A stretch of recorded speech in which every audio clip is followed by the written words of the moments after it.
ባይዚ ሰው መኖር የሚጀምረው መፈተን ሲጀምር፣ መፈተን ከጀመርሽ መኖር ጀመረሻል ማለት ነው። መፈተን ከጀመርክ መኖር ጀመረሃል ማለት ነው። በነገራችን ላይ ፈተናን አትጡ። በስሜት በኢኮኖሚ በአይምሮ ጠንካራ የሚያደርጋችሁ ፈተና ነው። በመከራ ውስጥ ያለፈች ሴት በጣም ሲበዛ ጠንካራ ነች። በመከራ ውስጥ ያለፈ ወንድ በስሜት በአይምሮ በኢኮኖሚ በሁለንተናዊ እድገት በጣም ጠንካራ ነው። ሁለንተናዊ ጥንካሬን የሚያመጣው በመከራ ውስጥ ማለፍ ነው። መፈተን ሲጀምር መኖር ይጀምራል። መፈተን ሲጀምር መጠንከር ይጀምራል። ስለዚህ መፈተንን አትጡ። እዚህ ወረቀት ላይ እንድትፈርምልኝ ብቻ ነው ፈልገው። እዚህ ወረቀት ላይ እንድትፈርምልኝ። ይህንን ወረቀት ከፍታ አንብበው። ምንም አንተን የሚጎዳ ነገር አይደለም። ባለፈውም ለመፈረም ምንም አይነት ነገር አይፈጅብኝም ወይም ኢዚ ነው ብለኛል። ፈቃደኛ ከሆንክ እዚሁ ሚዲያ ላይ እያየን ልትፈርምልኝ እንችላለን። እስክሪፕቶም ይዣለሁኝ። ፈቃደኛ ካልሆንኩ ደግሞ ትልልቅ ሰዎች ባሉበት ያው ከምንም በላይ ካሜራ እና ሚዲያም ትልቅ ምስክር ነው ብዬ አስባለሁ። አይ አልፈልግም እንደዛ አይሆንም ብለህ ካልክ ደግሞ ትልልቅ ሰዎችንም መሰብሰብ እችላለሁኝ። እንደዛ አድርገን እዚህ ወረቀት ላይ እንድትፈርምልኝ ብቻ ነው የምፈልገው። ሌላ ምንም የምፈልገው ነገር የለም። እኔ እኮ ከምንም እያቃጠለኝ ያለው የዚህ ልጅ እዚህ ጋር መገኘቷ ነው። በቃ ለምን አስፈለገ? ለምን አንቺ እዚህ ጋር ስህተት ነሽ። ሩታ እንደምትለው ኤርሜላ እዚህ ጋር ስህተት ነሽ፣ መገኘት የለብሽም እንዴ። ቢያንስ ለመለያየት ራሱ ጊዜ አልሰጠቻቸውም። በቃ ለነሱ ጊዜ ስጪያቸው። አንቺ ልጅ ትርፍ ነሽ። አንቺ በህይወታቸው እንደ ጭማሪ የተጨመርሽ ነሽ እንጂ ለነሱ ህይወት አስፈላጊ ሰው አይደለሽም። በቃ ያሰብሽው ተሳክቶልሻል አይደለ? ይኸው አላማሽ ይሄ ነበረ፣ ተሳክቶልሻል። በቃ ከዚህ በላይ ምን ፈለግሽ? ለምን እዚህ ጋር ትገኛለሽ? የፍቻችሁ መንስኤ እኔ ከሆንኩኝ እኔ ከህይወታችሁ እወጣለሁ። ድጋሚ ተመልሼ እስቲል ነው የፍቻችሁ መንስኤ እኔ ከሆንኩኝ። አንድ ሰው ጥፋተኝነቱን ሳያምን ይቅርታ ካጠፋሁኝ ይቅርታ፣ አጥፍቼ ከሆነ ይቅርታ እንደማለት ነው። አሁን እቺ ልጅ እያለች ያለችው ቤተሰቦች የፍቻችሁ መንስኤ እኔ ነኝ ብላ ጥፋተኝነቷን እስቲል ነው አላመነችም። እኔ ከሆንኩኝ ከህይወታችሁ እወጣለሁ ብለሽ ነበረ። ድሮ ነበር እንደዛ ያልሽው። ግን ያሰብሽውን ካደረግሽ በኋላ ወጣሽም አልወጣሽም ለኛ ምንም ቫልዩ የለውም። ሰላም ሰላም፣ እንዴት አላችሁ? ውድ የተከበራችሁ እና የተወደዳችሁ የቻናሌ ቅመሞች ደህና ናችሁ? አማን ናችሁ? እግዚአብሔር ይመስገን እኔ ደህና ነኝ። በያላችሁበት የዓለም ጫፍ ፈጣሪ ሰላም ከእናንተ ጋር እንዲሆን ልባዊ ምኞቴን እያቀረብኩላችሁ ዛሬም እንደተለመደው በአዲስ ቪዲዮ ወደ እናንተ ተመልሼ መጥቻለሁ። እንግዲህ ከስር እንደምታዩት አብሪሽ የፍቺውን ወረቀት ቀደደው፣ ያልታሰበ ነገር ተፈጠረ ይላል። አብርሃም የፍቺ ነገር ላይ እስከ አሁንም ነገሩ አልተፈታም ነው የምላችሁ ቤተሰቦቼ። ባይዞ ይህም ቀን አልፎ ሩታ ተገላግላ ለደግ እንደሆነ ፈጣሪዋን የምታመሰግንበት ጥሩ ቀናቶች እንደሚመጡ አይሆፕ ተስፋ አደርጋለሁ። የማያልፍ ቀን የለም፣ የማያልፍ ዛሬ የለም፣ ትናንት የማይሆን ዛሬ የለም። ሁሉም ቀን ለነገ ጊዜውን ለቆ ይሄዳል። ኤኒዌይስ እኛ መታገስ ነው ያለብን። ለማንኛውም ቪዲዮን የምንጀምር ይሆናል። ያላችሁን ሀሳብ ስቴት በነፃነት ኮመንት ላይ አስቀምጡ። ለቤቱ እንግዳ ከሆናችሁ ሰብስክራይብ አድርጉና ቤተሰባችንን ተቀላቀሉ። የቤቱ ቅመሞች ደግሞ ቪዲዮን ላይክ አድርጉ። እስከ መጨረሻው አብራችሁን ቆዩ። ይመቻችሁ። በመጀመሪያ እንዴት ናችሁ ፋሚሊ? እኔ ደህና ነኝ እግዚአብሔር ይመስገን። ዛሬ እንግዲህ ያው ባለፈው እንዳያችሁት ከዚህ በፊት በሰራሁት ቪዲዮ እንዳያችሁት የነበረኝን ሀሳብ ይዤ መጥቻለሁ በድጋሚ ማለት ነው። ምንም መቀየር የምፈልገው ሀሳብ የለም። ያው ማርኬ ነገር ያለው ብዙ ነገር በዚህ ነገሩ ግልጽ እስኪሆን ድረስ ራሱ አንድ ነገር ላስታውሳችሁ ፈልጋለሁ። ሩታ ፍቺውን ፈልጋ ሳይሆን አብርሃም ምናልባት ከሰተቱ ከተማረ እቺ ልጅ በዚህ ልክ እየተጎዳች ነው ወይ ብሎ ተገንዝቦ የሩታ ህመም እንዲገባው ስለፈለገች እንጂ ሩታ ለትዳሯ ምንም አይነት ቦታ ሳይኖራት ቀርቶ ሳይሆን ከአብርሃም ጋር መለያየቱን ፈልጋ ሳይሆን ጎጆ ማፍረሱን ፈልጋ እንዳልሆነ ሩታን እንድትረዷት እፈልጋለሁ በዚህ አጋጣሚ። በእርግጠኝነት በኋላ ላይ ማወቃችሁ አይቀርም። እስከዛው ድረስ ግን በመጥፎ አይን ይህንን ነገር እንዳታዩባት ስለፈለኩኝ ነው ቤተሰቦች። ምንም ከዚህ በኋላ ከአቋሜ ምንም ንቅንቅ የምልበት ምንም አይነት ምክንያት አይኖርም። ገባ? ምክንያቱም ነገሮች እንደምታያቸው ናቸው። የማይስተካከሉ ከሆነ የሆነ መቋጫ ነገር ያስፈልገዋል። የሆነ ነገር ጀምረ የማይስተካከሉ ከሆነ መቅረት የለበትም። ወይም ምንድነው የሆነ ግብ ሊኖረው ይገባል፣ ወይ ሊሳካ ይገባል፣ ወይ ደግሞ እስከናካቴው ሊቀር ይገባል አይደለ? ስለዚህ ይሄ ነገር ደግሞ አልተሳካም። ስለዚህ መቅረት ነው ያለበት። መቅረት ካለበት ደግሞ በአግባቡ ወይም ደግሞ በትክክለኛው መንገድ መሆን አለበት ብዬ ስላሰብኩኝ እኔም የራሴን ሰላም ለማግኘት ከብዙ ሰዎች ንትርክም ጭቅጭቅም ለመዳን አእምሮዬንም የሆነ ከጭንቀትም ከብስጭትም ራሴንም ብዙ ነገሮችንም ሰርቫይቭ ምንድነው ፕሮቴክት ከማድረግ አንጻር ለእኔ የተሻለ ነገር የሚሆነው በዚህ ታይም ይሄ ነገር ብቻ ነው። እዚህ ጋር በጣም ችግር ውስጥ እንዳለ አድርጎ የሚያስበው ራሱን ማርኬ ነው። የእውነቴን ነው። ከሁለቱም ወገን መሆን አይችልም። አሁን ማርኬ እዚህ ጋር እየሰራ ያለው ስራ አብርሃምንና ሩታን ለመለያየት እያደረገ ያለ ነው የሚመስለው ለሱ ማለት ግን እሱ እያደረገ ያለው ቤተሰቦች ለሩታ ጎን መቆም ምን እንጂ ለሱ እየታየ ያለው አብርሃምና ሩታ እንዲለያዩ ፈልጎ አይደለም። ሩታ እዚህ ስጤም ያለችበትን ሁኔታ ሁላችሁም ታውቃላችሁ። በሆዷ ጽንስ ይዛለች። አንድ ሰው ብቻ አይደለችም፣ ሁለት ሰው ናት ሩታ። ብዙ ትሪትመንት ያስፈልጋታል። ከጎኗ የሚቆም ሰው ያስፈልጋታል። አብርሽ እንግዲህ እንደምታዩት ነው ከሩታ ጋር እንዲህ ብሏል። በዚህ ጊዜ ለእሷ ማሳየት የነበረበት ፍቅር ነበር፣ እንክብካቤ ነበር መስጠት የነበረበት በዚህ ሰዓት ላይ ግን አብርሃም በተቃራኒው እንደ ጠላት ሆኖ ነው ያለው። እንግዲህ ማርኬ ከአጠገቧ ሆኖ ትርኢት እያደረጋት እየተንከባከባት የሚያንሳት የሚጎላን ነገር ካለ እያመቻቸላት እንጂ አብርሃምና ሩታ ትዳር እንዲፋቱ ፈልጎ እንዳልሆነ በዚህ አጋጣሚ እሱንም ነገር እንድትረዱ ፈልጋለሁ ቤተሰቦች። ኤኒዌይስ እስቲ አብርሽ መጥቷል።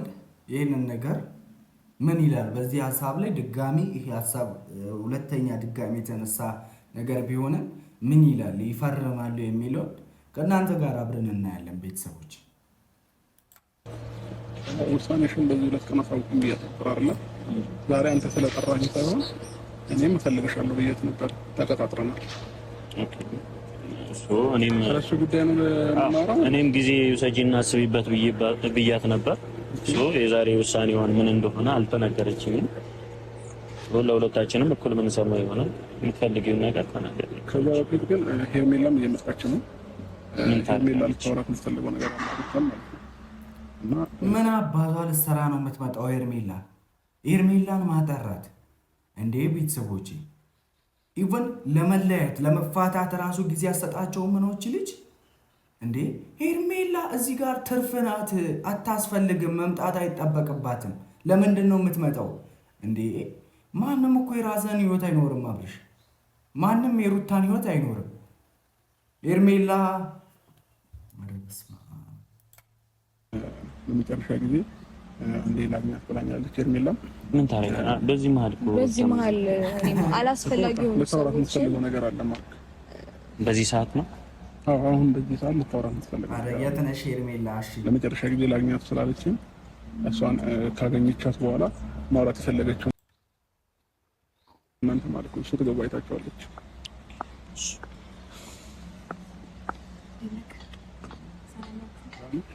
አለባበሷ ብትሉ አወራሯ ብትሉ ጭራሽ ያልተዋጠችልኝ ልጅ ብትሆን ያው ዛሬ የተሰባሰብነው ሄርሜላ አንቺ ነበር አሁንም እየጠበቀን የነበረው። አብርሃም ለሩታ የምትያት ነገር አለ ብሏል። ማለት የምትፈልጊውን ነገር በይና እኛም ወደ መጣንበት ነገር መሄድ ስላለብን ማለት ላናግርሽ የፈለኩት ሁኔታዎችን እያየሁ ነበረ። ይህን ሰሞን ጥሩ ነገር አልተፈጠረም እና የፍቻችሁ መንስኤ እኔ ከሆንኩኝ እኔ ከህይወታችሁ እወጣለሁ። ያ ማለት በቃ እርቅ ፈጥረ የሆነ ደስ ይላል እንደ ቤተሰቦቼ። ጥፋተኛ ከሆንኩ አጥፍቼ ከሆነ ይቅርታ ማለት እኮ ደስ አይልም። ጥፋተኛ ነኝ ይቅርታ ሲባል ነው ደስ የሚለው አይደለም። አሁን እሷ እያለች ያለችው ጥፋተኝነቷን አላመነችም። ህይወታችሁ ለመበላሸት መንስኤ እኔ ከሆንኩኝ ፕሮባቢሊቲ አለው እኮ እኔ አይደለሁም ከማለት አይተናነስም። እሷነቷንም ክዳለች። በህይወታቸው ላይ ይሄ ሁሉ ነገር እንዲፈጠር ዋነኛ ምክንያት የሆነችው እሷ መሆኗን ራሱ ክዳለች ሄርሜላ። እንዴት ነው እሺ አሁን ከዚህ ህዝብ ጋር የምንቀጥለው? ቤተሰቦች ደግሞ አፍ እንዳላት ሰው ይቅርታ እንደምትጠይቅ ሰው ሀገ ብላ ትመጣለች። አረ ምን አይነት ፍጡር እንደሆነች እች ልጅ እንደው ነበረ ሰርቂያችሁ ነበረ ሰላም ነን ብዬ በማስብበት ሰዓት አሁንም እንደዚህ አይነት ነገር መፈጠሩ እኔ አሁንም መኖሬ ይሄን ያህል ካስደበረሽ ከመደበርም በላይ ደግሞ ለፍቺ አይነት ውሳኔ ላይ ከደረሽ እኔ ከህይወታችሁ እወጣለሁ። ድጋሚ ተመልሼ ህይወታችሁ ላይ አልገባም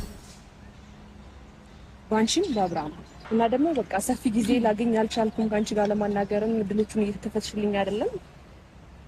በቃ ማለት ሩት አንቺ እንደምታስቢው አይደለም። በቃ ማለት ውሳኔዎችሽ ልክ ናቸው ልክ አይደሉም ምናምን ብለሽ አይደለም እዚህ የመጣሁት። ራስሽ መወሰን የምትችይ ሰው ነሽ። ግን ደግሞ ነገሮች እንደዚህ በውሳኔ ባትወስኝና እኔም ደግሞ የሆነ ውስጤ ላይ መጥፎ ነገር እንዲሰማኝ አልፈልግም። በሁለታችሁ ምክንያት እኔ መግባትም አልፈልግም። እርቅ ከተፈጠረ በኋላ ደግሞ ቤትሽ ላይ ለበዓል ከሁሉም ጋር ነው የተገኘሁትና እንደዚህ አይነት ሀሳብ ለምን እንዳሰብሽ አላውቅም። እኔ ምንም መጥፎ ነገር አላሰብኩምና ምን ለማለት ፈልጌ ነው ሩታ፣ አሁንም ቢሆን ከዚህ በኋላ ከተመለስኩኝ ምንም ችግር የለውም ማለት የሆነ እመለሳለሁ ከአሁን በኋላ ህይወትሽ ላይ አልገባም እያልኩኝ ድጋሚ ህይወትሽ ላይ እየገባው አይነት ስሜት የሚሰማሽ ከሆነ እኔ ሩታችሁ ትዳር ማፋታትም አልፈልግም። ስለዚህ ያው አንቺ ፈቃደኛ ሁኚ እንጂ ያው ፍቅር ማለት ለሚወዱት ሰው ደስታ መኖር ነውና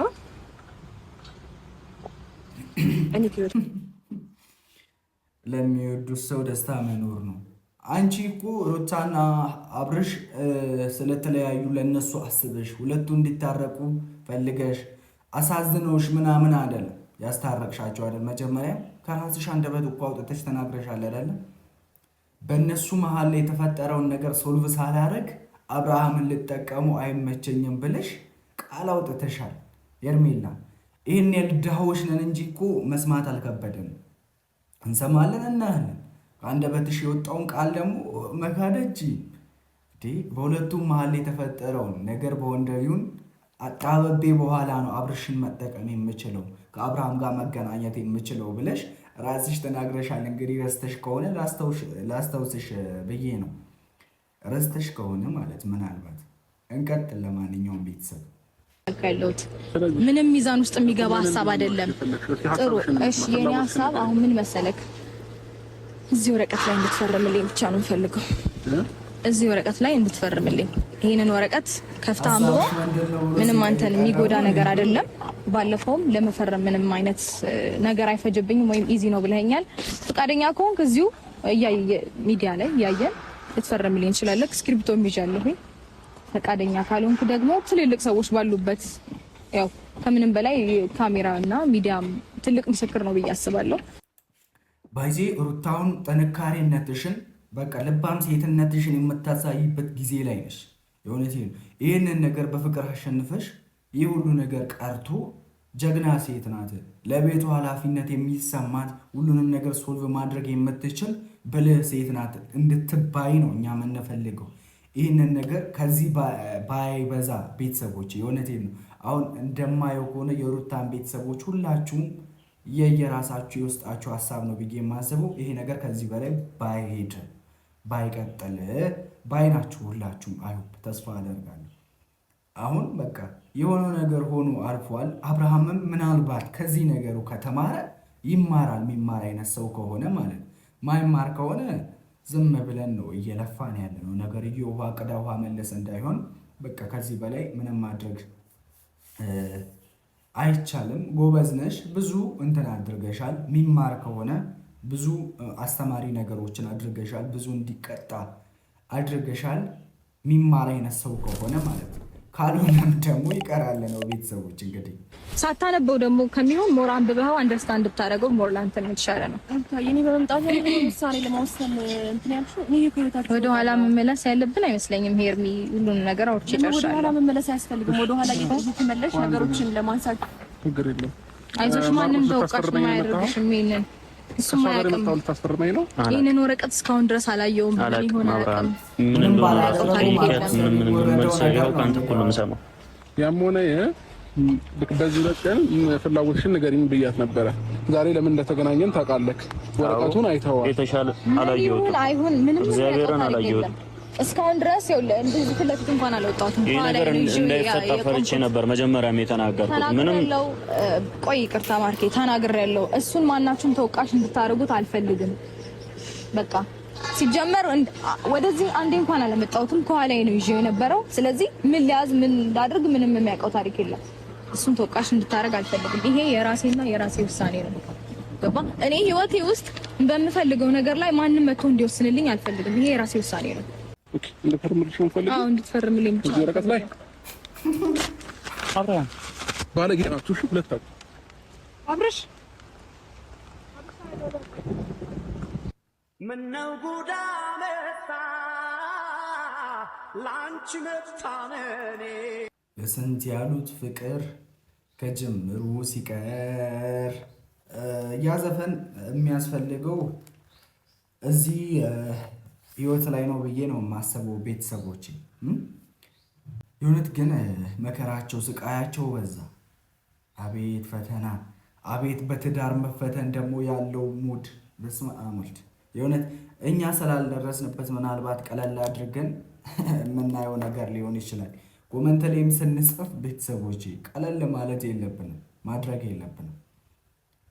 ባይዞ የዛሬው ቪዲዮ ላይ ኮመንቱን ለእናንተ ለቅቄያለሁ። በቀጣይ ቪዲዮ እንገናኛለን። ደግሞ ወዳችኋለሁ።